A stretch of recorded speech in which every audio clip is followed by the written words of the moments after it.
When I was around 12 years old, there was an incident that I can never forget. It was during one summer vacation when my mother took me and my siblings to visit her hometown in Mexico. As soon as we arrived, we were warned not to wander near the neighbor's house as strange things seemed to be happening there. It was said that a 16-year-old girl living across the street had been possessed. My grandmother even uttered the words, "She's possessed by the devil." Initially, the girl heard whispers and claimed to hear footsteps following her everywhere. She stopped eating and sleeping, waking up every morning with scratches and bruises all over her body. The priest was called several times to bless the house, but it seemed to have little effect. The girl's parents even had to send the other children to live with their grandparents because they were too afraid to stay with her, fearing for their safety. The entire town felt ominous. People passing by the house felt uneasy. Some even claimed to have seen shadows and heard strange noises. My cousins wouldn't dare walk past the house. They'd rather take a detour, avoiding the block altogether. The house was just across the street from my grandmother's, with 2 houses to its left. Driven by a morbid curiosity, I would always sneak glances at the house whenever we left my grandmother's home, although I was scared. I couldn't help but wonder what was going on. One morning, I overheard the adults talking about what had happened across the street the night before.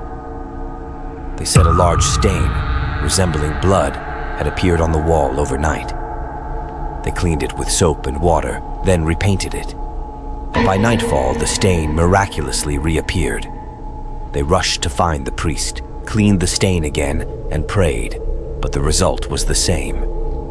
Rumors spread throughout the town.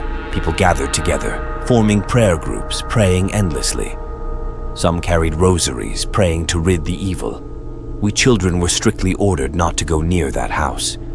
My grandmother was worried we might be affected, or worse, something might follow us home. But my morbid curiosity got the better of me, and one day, I sneaked over with my cousins, hiding among the crowd, hoping not to be noticed by my mom and grandmother. People gathered at the doorstep. Some wanted to go in, but there seemed to be an invisible force holding them back. We heard the voice of a girl, crying out in agony and growling sounds. I couldn't be sure if the girl herself made those sounds. Amidst the prayers, I heard the girl's cries for help. I couldn't resist uncovering the truth, so I pushed open the door and walked in. What I saw next was something I could never forget. A girl tied to the railing, looking frail and almost skeletal. I didn't know what I expected to see, but the sight shocked me to my core, nearly losing my balance. In that moment, she seemed to hear my presence, turning to face me, smiling. I was petrified, almost losing my balance. My grandmother pulled me out of there, looking angrier than I had ever seen her. I had never seen her so furious. She practically dragged me out.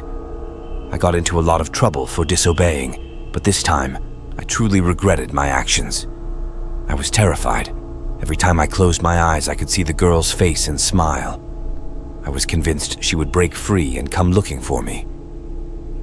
Days later, we left Mexico and returned home to the United States. I later heard that the girl had recovered. People weren't sure if it was the priest's blessings or the constant prayers of the townspeople that helped her, or perhaps the summoning of a witch. But they said it wasn't demon possession. It was a powerful curse or black magic, supposedly born out of jealousy, as the girl was very beautiful and attracted the wrong kind of attention from men. As her condition improved, she was sent to live with relatives in the United States. I never knew exactly what was wrong with her or how she recovered. But what I'm certain of is that I saw her condition, and heard the most horrifying sounds emanating from her that I had ever heard before. Many years have passed, but that incident remains vivid in my memory. The girl's face and smile still haunt me to this day, filling me with fear. I think I'll always remember that experience. It taught me not only fear, but also made me realize that there are forces in this world that we cannot comprehend. That Mexican summer became a shadow in my soul, one that can never be erased. Perhaps in some chance moment, I'll encounter that girl again, or perhaps only in my imagination. But either way, I know that experience has become an indelible part of my life.